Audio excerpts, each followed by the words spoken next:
there's about a 20% uplift on the people that engage in resale, whether they bought or sold, versus the people that didn't engage. Their spend on new products increase. So it's just like taking this cannibalization myth and turning it on its head and saying you're offering people a value-driven service. They're coming and spending more time on your site, engaging with your community more. They're buying more products. You're listening to Inside Commerce, a weekly e-com strategy, technology and CX focused podcast hosted by experienced digital consultants and re-platform specialists James Gedd and Paul Rogers. Get insights into e-com strategy and leading brands, hear from industry thought leaders and leading tech vendors with practical advice to help you improve your online CX. This episode is sponsored by WorldPay and got a really interesting topic again this week. I know we say it every week, but they're always interesting. We're going to be looking into marketplace commerce, but specifically brand-owned resale. So a very, very specific segment of marketplace commerce. And one of the reasons for doing this is there are two angles to it. Marketplace commerce, online share of retail has been growing. I think the latest stats I saw, something like 28 to 31% of all retail sales in the UK from last year.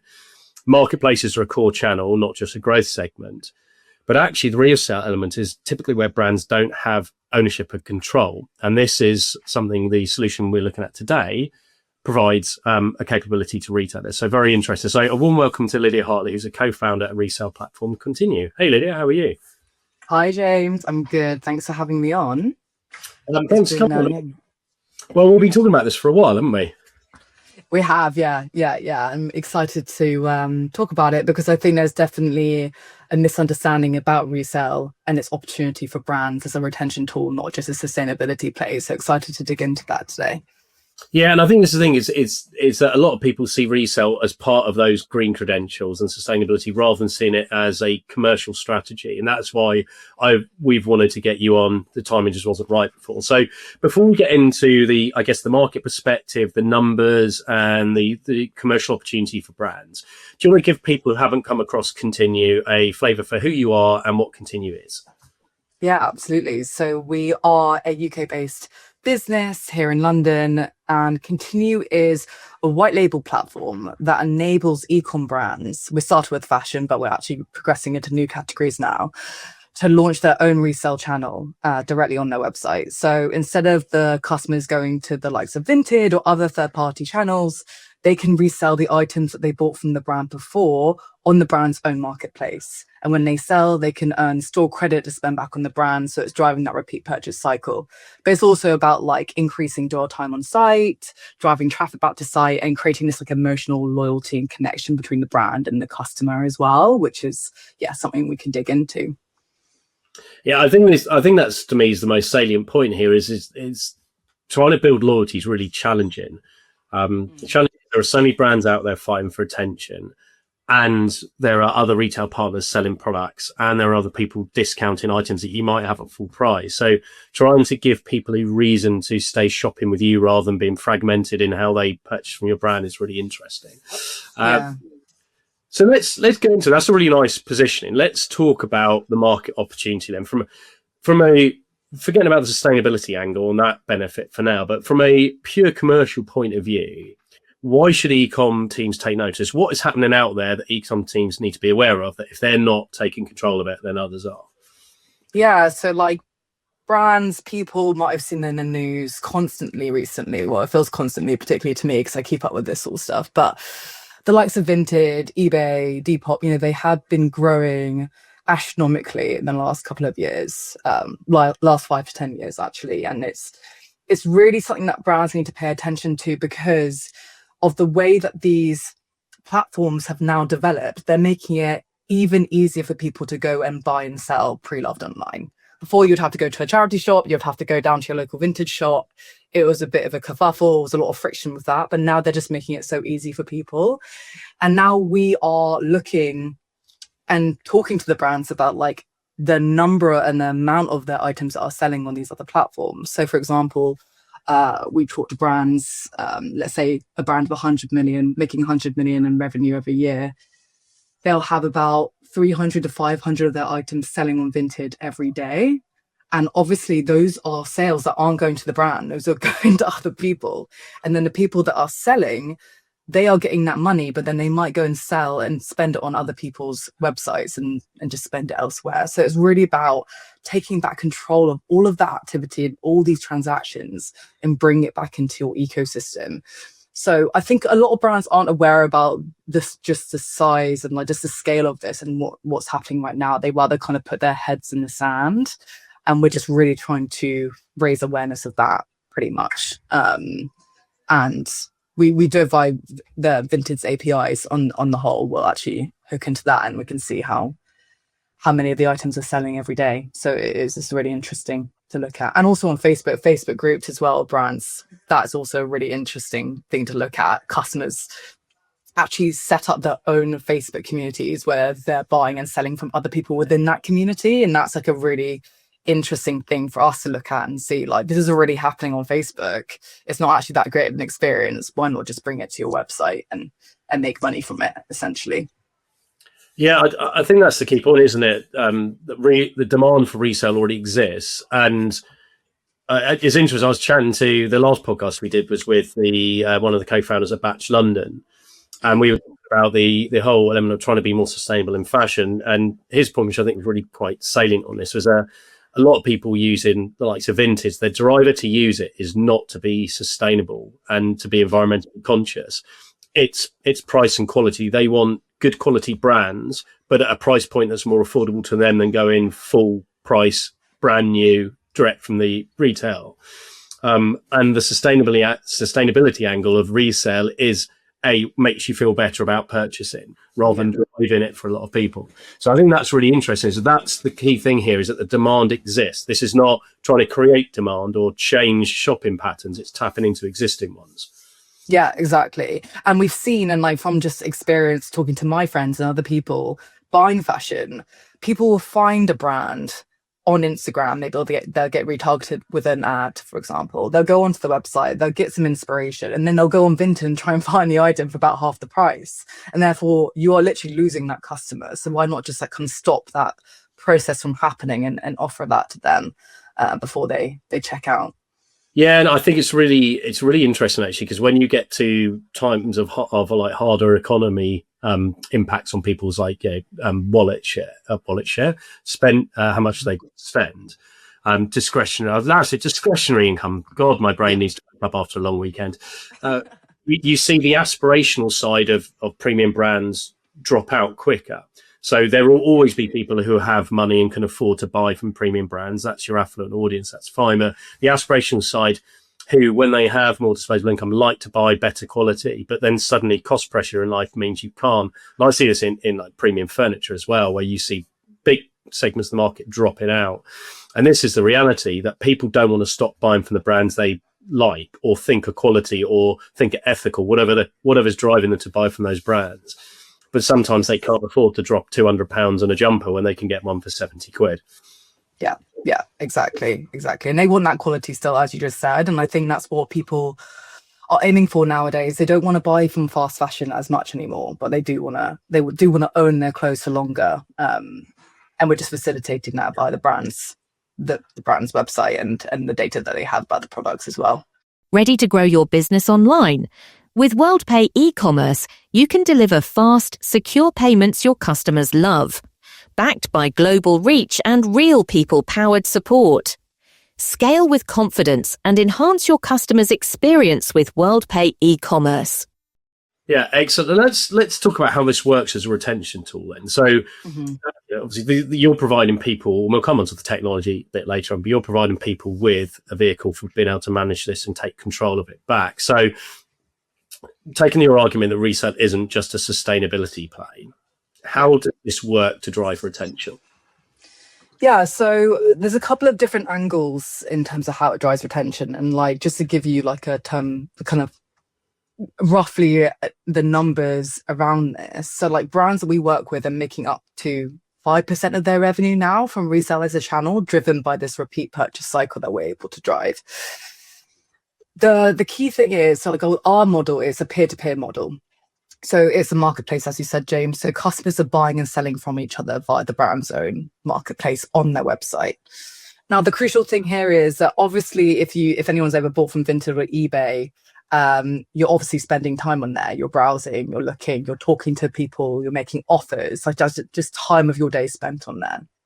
But when we bring it over to the brand's website, we're able to drive that time spent to the website instead. So we're increasing dwell time. And obviously, when you're spending more time on the brand's website, you are looking at the new collections, you're having more time to think about the brand and what they have to offer and new things that they potentially have, in stock that you haven't bought before. So it's really increasing that dwell time and traffic back to site. Also, as part of like the resale kind of experience, you get, all these white labeled emails sent directly to your inbox whenever anyone does make you an offer or favorites your item or sends you a message. So again, it's creating those marketing touch points, which are really powerful as well, and driving traffic back to site. Last year, we saw about like 500,000 clicks back to the main site from the brand's marketplaces across 20 different marketplaces. So it's really powerful as a way of getting people back. But it's also, as we just spoke about, like it's that emotional connection, which I think is really powerful. Like the brands that we speak to who are really killing it from a retention loyalty aspect are doing it with emotional loyalty. And the best way that we've seen them do that is getting customers to communicate with each other online or offline. Obviously, offline is a bit less scalable. You have to have pop-ups or stores. But in the online space, having the opportunity to get the community together, to get them talking to each other, to share their fandom of the brand and their brand love is a really powerful way of driving retention in the background. And like I mentioned, the kind of final one is that gift card mechanism. So allowing customers when they sell to get a store credit to spend back on the brand is just a really powerful way of driving repeat purchases and doing it in a more value-driven way, I would say, rather than just sending them an email saying, hey, here's all our new collection, go and buy now, We've also seen it having an impact on lapsed customer and re-engaging that lapsed customer as well. So about 30% of people who are engaging in these resale marketplaces are lapsed customers. So we say that's someone who hasn't bought from the brand for over a year. So that's really interesting. That's really interesting because you're effectively offering sellers, saying, oh, have you not worn that dress for 12 months? Why don't you try and resell it? And you can get store credit spent back on the brand. And then maybe from the buyer perspective, maybe they were looking for maybe a bit of a discount, especially your brands. Like, I don't know if you work with your brands on this, but really moving away from this discount culture, having an opportunity to offer a discount, but through pre-love is another way that you can get those buyers back into the system as well. So those are the kinds of key ways that we're tracking it. And brands are seeing 30% increase in spend on new products after the customers engage in resale after 6 months. So it's having a real material impact on LTV. And do retailers offer customers the chance to get like cashback to be paid for, or is it always a credit store credit piece? Yeah, so more and more the brands are offering both the opportunity to take cash or store credit. They will incentivize the customer to take the store credit. Obviously, it's within their interest to do that. So they'll give them an extra like 10 or 20% to spend on site. And when they do offer that sweetener, we see about 70% of people taking the store credit over the cash. Because I guess you're seeing people who are real fans of the brand engaging with this. And as long as the brand has new collections out and new products to spend their money on, then they will choose that. And we see that working very effectively as well for the change of season. So you get something, you're coming into spring, they're going to sell their winter clothes and then they'll get something new for the spring season. So if you want to try and get as much of the audience from Vinted over to your own marketplace, we say to offer both, just to appeal to as many people as possible. Do you know, there's really nice parallels here with how retailers have evolved their strategy around refunds now, and you have quite a few high-profile retailers who will refund to credit or gift card with an incentive rather than you sending back, getting the cash into your account. I did it recently. Passenger is one of the brands that I really like because I like the clothing, but I like their credentials. I like the ethics of the business as well. And I had that recently where I took credit and I kept back that credit because I knew coming up when it was coming into winter, I knew I was going to need a decent new fleece, which I'm now wearing. I'm giving Passenger full marketing on the app.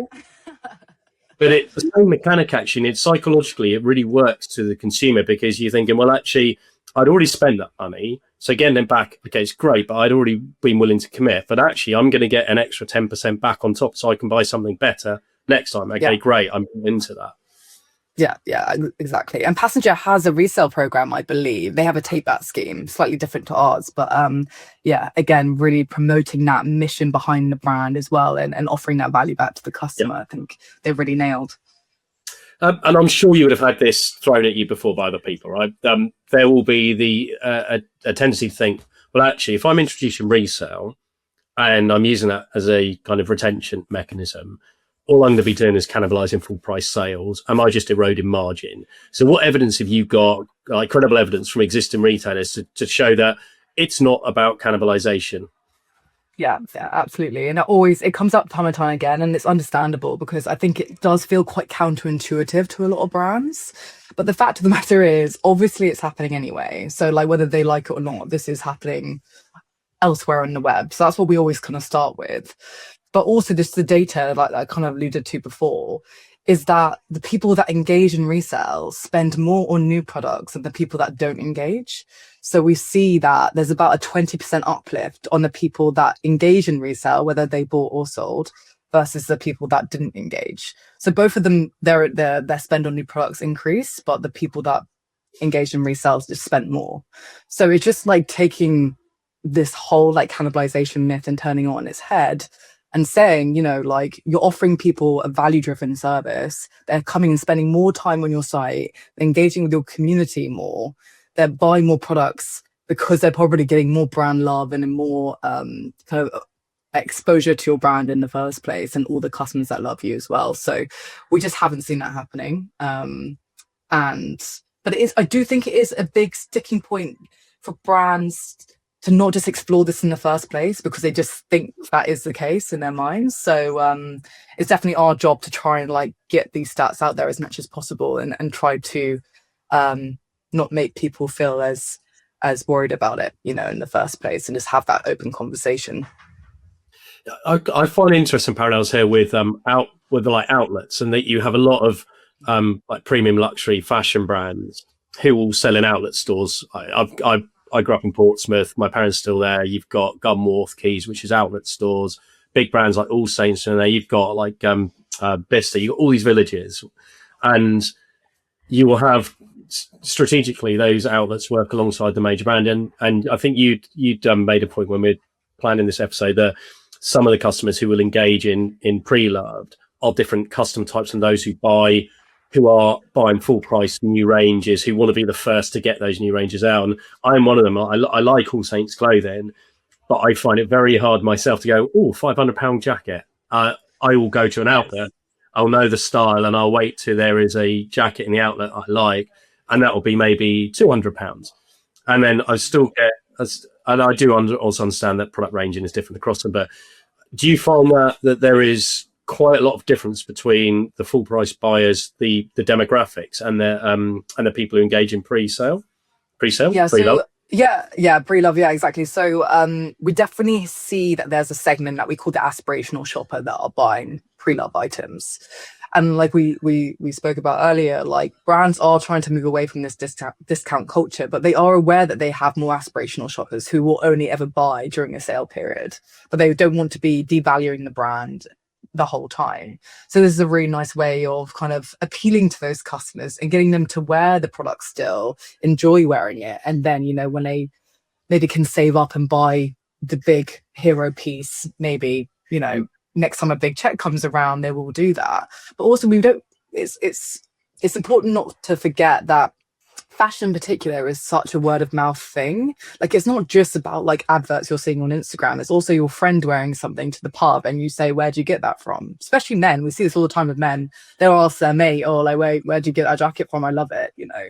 So it's about like getting the clothes on people as much as possible, which we see that's like a really powerful thing in this industry, and it shouldn't be discredited, I suppose. But yeah, it's and also the brands that we work with those aspirational shoppers who are buying pre-love, they'll put them in a certain segment and then they'll retarget them, you know, via their CRM, and push maybe more sale products to them or and kind of warm them up into becoming full price customers. There's more you can do on that CRM retention strategy, which I think is really interesting. And I think that will grow as a segment for the brands, and they'll have to really look into that more and more. The point you made earlier that I hadn't thought about in this, because from a retention point of view, I could see it is try and keep people in the life cycle for longer, try and increase lifetime value, try and add value as well, because there's a real battle amongst brands now to provide value to customers so they actually feel like there's a reason to continue shopping beyond just I like the product. But the lapsed customer bit I find really interesting, and the data you've got on that, because so many businesses will just have a generic program is lapsed customer, whether you define it as a year or 6 months, or it's a purchase volume in whatever it is. It will be, you're on our flow, we're using a metric, Klaviyo, whichever your ECRM is, and you've got 2 or 3 emails, no, you haven't bought, and we'll offer you a discount. No, you haven't bought, right, you're gone. We don't market you anymore. Is how can we give you another way of staying engaged with us, even if you're not going to be buying at full price? So I find that really interesting. And how many of the brands you're working with actively use this now as a lapsed trigger to try and reduce lapsing customers? Yeah, to be honest with you, like we spoke about before the podcast, we've actually only started recording this data about a couple of months ago. We've been like actively adding it to all of our dashboards that we have with the brands, and really like talking about the fact that, okay guys, like actually, because like a lot of the brands that we went live with, they only went live like, let's say 12 months ago, 6 months ago. So now they're starting to get this data coming through about like kind of the impact that it's having on their lapsed customer data.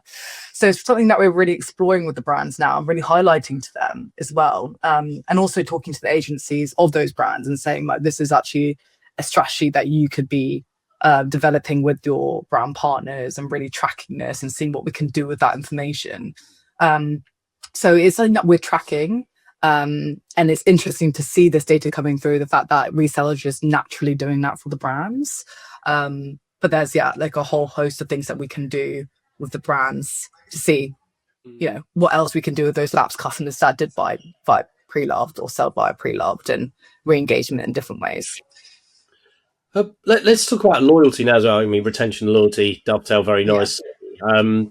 And loyalty has come back into the fore. It's a massive focus for so many brands, but there's been a real evolution of loyalty from here's some points and discounts to, what to understand this psychologically, what motivates people to shop with brands, and thinking up of exclusives, interest in innovative ways to get people shopping for longer and buying into that brand. So, and we had Ricky Jennings on from Represent talking about how they've evolved their loyalty program. So I'd love to hear how brands, I guess the 2 bits. Number one is, what's your perspective on where pre-love can fit into loyalty, but also how are you starting to see brands shifting to adapt and include this within a loyalty program?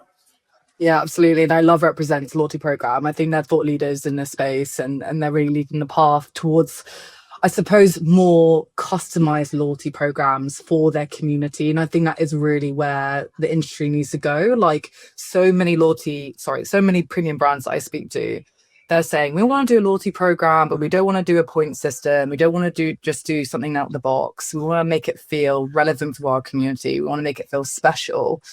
And I really see that they're going to need to utilize resale as a way of, as I said, driving that emotional loyalty element to the programs that they're doing. So like, for example, brands that we work with, they'll have a resale marketplace that is only available to loyalty points members. So for example, Scamp and Dude is a brand that we work with. It's kind of like a mum's kidswear brand. And people within that community is a gated marketplace. You can only access it when you log in to your VIP membership, and then they can buy and sell and trade with each other. So it's really about like getting the people within that loyalty program to talk to other people within the loyalty program, almost like a closed in community of like people who love the brand. It's kind of like a club almost, and I think that's a really powerful way of doing it. But there's other ways as well. I think like gamification should become much more of a part of the resale loyalty kind of like ecosystem, I suppose, which like we're starting to dig into now with the brands that we work with. But for example, like, you know, when you sell something, you'll get a certain number of points. If you list something, just rewarding them for engaging in this activity, which you can obviously link to the kind of sustainability credentials of that. But you can also link to the sociability aspects of it. You know, if you favorite something, or if you like add a photo of you wearing the item that you're selling, like there's a whole host of things I think you can do from a sociable and also sustainability perspective, which will add more meaning, I think, to this loyalty program and just make it more fun for people as well. So I think it's definitely moving towards more emotional connection, more gamification to make it more exciting, and that customization piece, and using Resale to kind of tie it all together. Yeah, I like the fact that it could be something that can be enabled when you reach a certain tier of loyalty. So I guess it's something a benefit for being more loyal, but also something to aspire to if actually that is a good hook for you. Yeah. So one of the areas actually we haven't talked about so far is authentication, because one of the problems you get, and I know big, you know, premium brands, when they're trying to like control like resale, will think about how authentic is this item? Is it in good condition? You know, is this a genuine seller? And that, if you get that wrong, that would erode trust, and that would have a massive impact on whether people buy into it or not. So how does the authentication process work? How can brands know that the item is of the right quality and is resellable, and therefore it's going to land well with whoever buys it? Yeah, absolutely. So we, like, our platform integrates with the brand's website, so we can pull through order data of the customers that have bought from your brand before. So we're able to actually authenticate the products that the customers have bought directly from you, because we have the information about when they bought that product. Obviously, that doesn't necessarily authenticate the condition of the item. That's obviously slightly different. We can authenticate that they definitely did buy it and it is that item. The customer then has to say whether it's in very good, excellent, like new condition, for example. The good thing about, I suppose, our approach is that the whole thing is very configurable. So brands, if they are worried about condition, they can say you're not allowed to upload items below very good condition, for example. Obviously, a lot of brands, they don't just sell D2C, they also sell via retailers, wholesalers, etc. So we do allow certain brands, if they do have a big presence there, to allow customers to visit, like, just to manually upload products, to be able to like kind of regain those customers back into their own ecosystem, kind of own that customer again. So it's a bit of a trade-off when it comes to authentication with that aspect of things. You can upload receipts and that sort of thing, but then it just gets a bit cumbersome for the customer. But on the whole, the data piece is really important, and I think that's also a big reason why consumers want to use these marketplaces. Like, it has trust built into it, there's safety attached to it, and they like buying from people that kind of are like them, that they have this kind of shared identity with. And I think that community of like people who are like me, I want to engage with people who are like me rather than any random person on Vinted, is a really important piece here that can't be overlooked. But yeah, trust is a big reason why people don't really use secondhand or don't do it, because they're just worried about receiving something random in the post from someone and not getting their money back. And how is that moderated to basically push bad actors out? Because wherever there is an opportunity to exploit, humans will find a way. That's just the reality, even if it's an absolute minority. So if there is a bad listing, I guess there's a couple of bits. How do brands handle it? If there's a bad listing and somebody's been sent something crap, how do they protect their customer so that they don't get out of pocket? And then how are bad actors managed so that they don't carry on selling crap items? Yeah, so we monitor everything that goes into the marketplaces, so it comes directly to our team. So we do flag this type of activity, and actually one of my co-founders, actually his whole last business was in kind of monitoring online messaging for various platforms. He's very, very well equipped with that. But if there is a bad actor, and that it does happen where they send something random in the post to someone else, let's just say, we actually hold all funds in escrow between buyer and seller. So like the funds aren't actually released to the seller until the buyer is approved that they're happy with it on the other side. So that's a way of protecting people. So we actually handle all the transactions via Stripe.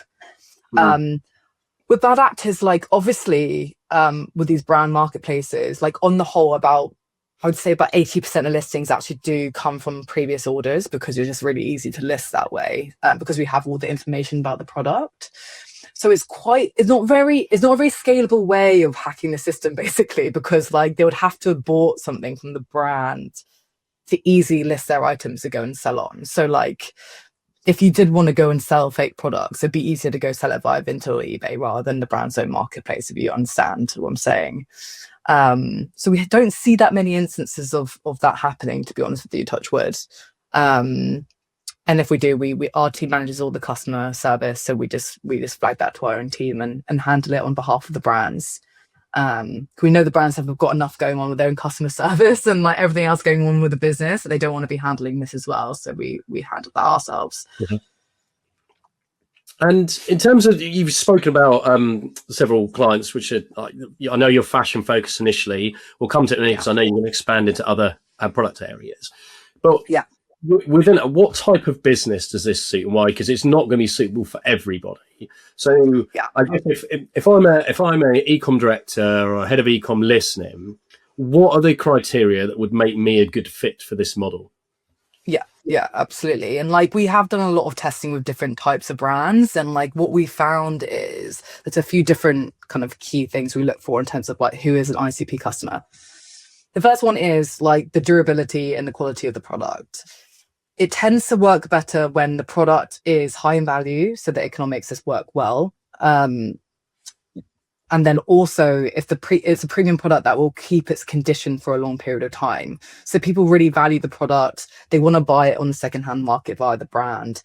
They'll just value it more. So like, that's just like what we've seen on the whole is like that premium product price. So like maybe above £100 on average is kind of like where we see it working best.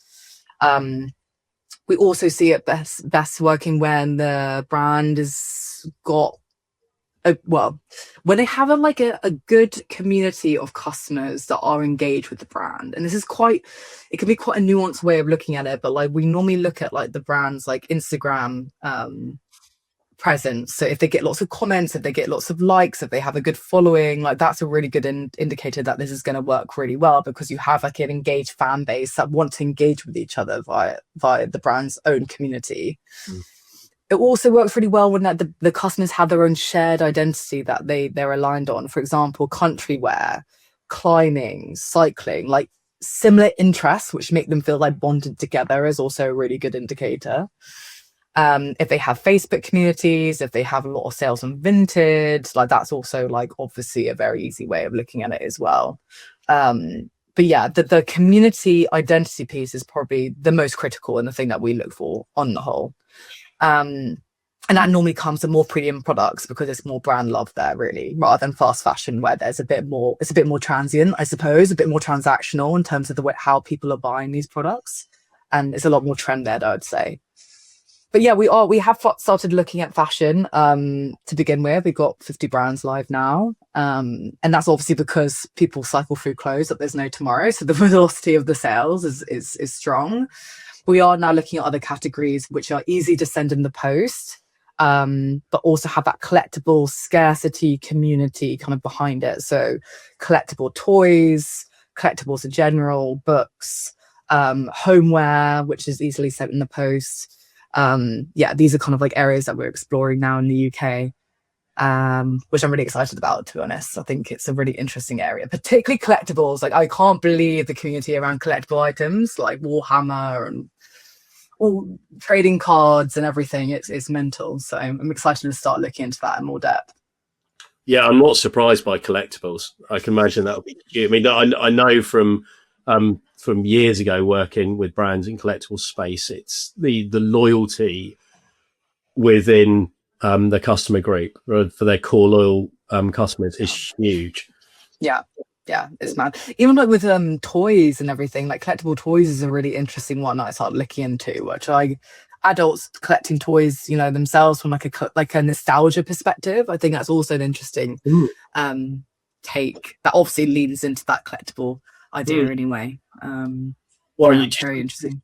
just see the growth that like Lego's had with its adult audience for its renewed interest, and then their release. And also I guess the good thing about this is the more you keep that audience engaged with the core product that it's loved, then you've got the new products that you can design and tailor to those people, because you're keeping them within your brand journey for longer, which you alluded to earlier. We talked about this before we were going to record about we want this to be balanced and not just like saying that everything in the garden is rosy, because with every area you invest in, there are challenges and there are risks if you get it wrong. So I guess when you speak to people, when they're saying, but this is what I'm worried about, what are the things people are most worried about, and what are the risks if you get it wrong and you don't think through how to properly execute this? So on the whole, when it doesn't work, it's mainly when the brands haven't got enough traffic to their website, or they haven't got a big enough audience, I would say. So like the brands that make over 5 million in annual revenue, if they have that community, if they have a premium product, it works on the whole. Like we do have like ways of like tracking that and measuring it before we talk to brands. But like if they don't have the traffic going to site, it just doesn't have enough manpower behind it to get the marketplace moving. And as you know, like you need supply and demand on the marketplace. So like if it doesn't have that and you don't get enough supply in the first place, that can be an issue. With that in mind, the only real thing that brands can sometimes get wrong is like if they don't market it properly, if they don't announce it to their community effectively enough. We help with like ongoing communication with the customers, so like we set up email automations to re-engage those lapsed customers, like I mentioned before. All those transactional emails, like ongoing like drops and hot drops, and this week's like drops in the marketplace and new launches and new releases. But the brands need to be considering how they're going to really drum up excitement with their community. And the ones that have done really well with this, for example, Wise London comes to mind. They're a women's wear brand. Women over the age of 40 on the whole buying from them. And they like launched with a waiting list. They had about 5,000 people sign up before it even went live. And then they had that pool of customers to then launch it to. They all listed their stuff and then they launched it on the website, which is obviously a very smart way of doing it. Protects yourself from going live in the marketplace and nothing on it on your website, which no one really wants. So I think it's about having this kind of considered approach to launch, getting your best customers who bought, like, I'm talking like over 20 items from you, getting them to list a couple of things. And then just having that kind of as a baseline. But it's when brands will hide it on the website, they won't talk about it that much. Obviously, it just leads to a flop, because you have to you have to be committed to it if you're going to go ahead with it. But once you've actually launched, there's nothing really much to do. It kind of powers itself. And that's what a lot of brands tell us. That it's just like, once we launched it, it kind of just runs itself because the community knows what to do. They know how to use it. So I think that launch strategy is particularly important. Yeah, it's like planning for a massive event, essentially, isn't it? And I've seen this with various initiatives over the years, when you don't think about it as a true event and how you create the audience and demand ahead of time, then you get the tumbleweed. Same with people who've tried things like live shopping and they've just put it onto a part of a site and gone, ta-da! Yeah. But I really like that idea of that sign up. Yeah, it's like pre-order, basically. Sign up and show us interest, because you can then gauge the demand and work out when you've got enough critical demand to then launch it and get a meaningful response. Exactly. Yeah. Other brands have also done it in a smart way, where they've got influencers and also the founding team to upload products to the marketplace. Then they've gone on Instagram stories and said that they've done this, and then everyone's really excited about it and goes on to look at it. So there's lots of ways you can integrate it into your marketing tactics and strategy, which I think is really powerful and interesting as well, and a new thing to do and try out as well. So let's talk about speed to market, because e-commerce is littered with like promises of a line of code. You can be launched overnight. And most businesses are quite pragmatic about realizing that to launch something properly and strategically, you need to think it through and take your time. That doesn't mean delay unnecessarily and prevaricate. But so why should brands believe that this can be done quickly? I guess, how are you set up technically to deliver on that and get people live, taken out of the equation that they might have a slower program to build up the demand before they launch. But technically, what's the process? Yeah, so we do handle the integration unless it's like an extreme custom integration that needs to happen. If you have a custom platform, for example. But with Shopify, it's a one-click integration. We also handle Magento because there's actually a lot of brands on Magento that have very engaged communities, so we don't leave them out. But we handle it on our side on the whole, unless there's custom work that's needed. We normally say it takes about a month, but that is including all of the kind of like marketing aspect of things.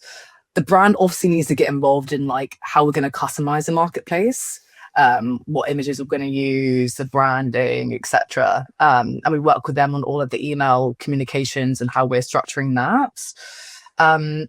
So yeah, it just depends on how quickly the brand wants to go. But if they're a Shopify brand, it's very simple from a technical aspect of things. We normally have about someone from e-commerce, someone from marketing, obviously someone leading the project. But yeah, it just depends on how much marketing they really want to do around this. And that's the thing that probably takes the most time to kind of get focused on and set up and think deeply about, I suppose, rather than rushing it. So technically very easy. Marketing takes a bit more time, but we do support on that as well. And you said, if I understand right, so you're using Stripe's marketplace payment mechanism, so you can have multi accounts, and your whole, so the payments is all the customer doesn't need to worry about the payments. They'll be set up as a merchant within it, and they'll get the commissions. Exactly. Yeah. So the brand has their own Stripe. The customers also have Stripe as well. So they're getting their payouts, or they get obviously like their store credit piece. So they'll get a gift card, which we send automatically when the transaction goes through and the buyer approves it on their side. The buyer gets sent to their Stripe. So it's really easy. And like, yeah, Stripe is great for this, particularly with that escrow payment between buyer and seller. That's obviously so crucial for making sure people feel safe in the marketplace. So yeah, everything's handled, shipping's handled. It's all handled via the platform, basically. So the brands don't have to touch anything really. And so how does that, the escrow piece, and how does that, is that automated, or is that, because you said the buyer needs to approve and then the funds are released, is that automated, or is that a manual check from you guys? Oh no, it's automated. Yeah. If they don't approve after 48 hours, then it just goes through anyway. So it doesn't delay anything, because people are literally like, this gift card's burning a hole in my pocket, I want to spend it on the side. Like, people get quite anxious about spending their store credit. Like, it's a different experience to a lot of brands. When we talk to them, they're like, oh, like, how long does it take for them to use their gift card? You know, people hold on to gift cards for months, you know, but it's a different experience because gift cards, normally you're given the gift card and you don't really expect it. So you're not like incentivized. Whereas this, you've literally gone down to the post office and you've earned that gift card. So they're keen to spend it like as soon as possible, basically. So it's interesting to see that behavior. Yeah, whereas I'm terrible with that, because I'll have a gift card that I've completely forgotten about, and then it will have expired, and then I'll get really over it, because expired gift cards just psychologically or emotionally, I don't get with it. I get why finance teams do it, but as a consumer, it's one of the most annoying things to happen. But so interestingly, that I wish I was that good at spending my gift card balances. But I had another question. My brain's just suddenly frozen. Now I've remembered it. You talked about Continue handles resale related customer service. So one of the areas I've worked with a lot of businesses, and generally the concerning customer service teams is quality, consistency, and on-brand tonality of communication. How do you align with retailers to nail that down, to make sure that the way that those resale customers are being spoken to is consistent with the overall brand? Yes. So what we normally do is work with their customer service team internally. We'll talk about tone of voice, what was expected, kind of the level of caliber of communications, what they normally do. Do they call customers? Do they allow that? Like, kind of what's the expectation? We handle all of our customer service in-house. So we do have a chatbot on the site. So if someone's like, where's my order? Then it will be able to like kind of talk back to them and helping them with that. But we always have a person on the other end as well, if they do need to speak to a person and just have that peace of mind. But yeah, we normally talk to them, and then we'll basically edit the chatbot on their marketplaces basically according to what their expectations and tone of voice are. So we're making it personalized per brand. But the majority of brands just want them to speak to a human and just to be spoken to with kindness and just to help them as much as they possibly can. And we have really good feedback on our customer service, because also on Vinted you don't really get to talk to a human ever. Like it's normally like you go through the app and then you get messaged. But particularly our audiences, well, actually a lot of the marketplaces have audiences over the age of like 35, I would say. A lot of women particularly, and then 60 plus are using these marketplaces, and they definitely want to talk to a human. So yeah, we have good reviews on that. And obviously when things go wrong between the buyer and seller, then there's not much you can do but say sorry and to refund them, and just give them a gift card or just help them however you can. But it happens like 0.5% of the time in our experience, if there's like an issue with any customer service or dispute. So not very often. And how does the shipping mechanism work then? Because you've got buyers sending stuff to sellers. How I think people are used to marketplace models and different mechanisms. You basically you go and take it. You normally have prepaid scannable shipping labels that then get taken to local post office. How is it working in the Continue world? Yeah, so we give them a choice of couriers that they can also choose as well. So like that's a really important piece for people using these marketplaces. Like they're used to the likes of Vinted, where you get an option of Royal Mail, DPD, Every, Yodel. Like we have the same thing. So they have a choice of 50 couriers that they can pick from to send their items with, all handled via the platform. They can get digital versions of the shipping label, so they don't have to print anything at home. The majority of people choose Royal Mail on average. I think it's about half of the people choose Royal Mail or Every if they want a cheaper price. So yeah, I think choice of couriers is so critical in this experience to make it as convenient as possible. And that's really where we're focused our energy on, is like, how do you make it easier and easier and easier? So like, we just see ourselves as against Vinted. Like that's our key competitor. We want to make ourselves like better than Vinted rather than any other resale player in this space. Because that's where people are going, if they're going to resell. So yeah, that's kind of our target. And what's next? So I alluded to earlier that you're expanding into other categories in fashion, but what's on the roadmap? Where is Continue focused for the rest of 26? Yeah, like I said, so we're obviously looking into the different categories. We're also expanding our localization capabilities because we're moving into cross geography as well. And a lot of the brands that we work with already have kind of like a footprint in other regions. So we want to make sure that we can obviously have the languages that they need in order for those communities to engage in resale. We speak about like how our roadmap is a little bit boring because, as I said, we're just really focused on the customer experience and making it easier and easier and easier. So like ours is like tweaking the UI UX to make it as like intuitive as possible, as well as working with the brands on like the kind of marketing strategy and like the email campaigns and just making it really slick. So I think it's just building on that really, and moving into cross category. There will be like kind of elements that come up around that. There's also the sociability aspect of things as well, to be fair. Like we've been showing, how many offers have been made today on certain products. We're making it really easy with chat to talk to people and to see what offers have been made. So I think making it really easy to communicate with other people within the marketplace is also something that we're really focused on. Because as I said, that community piece is so important to people, and it's a big reason why they want to engage with these resale marketplaces rather than going to Vinted. And if anyone listening wants to chat to you about how this could work within their business, or has got any queries about anything we discussed, how do they reach out? Yeah, definitely. So I'm on LinkedIn, so you can find me at Lydia Hartley. Or message me. You can email me, lydia@continue.co. Feel free to reach out. I'd love to chat, and yeah, we can take the conversation from there. Excellent. Lydia, I've really enjoyed it today. Enjoyed hearing about the success story Continue, but also hearing some of the data that sits behind this.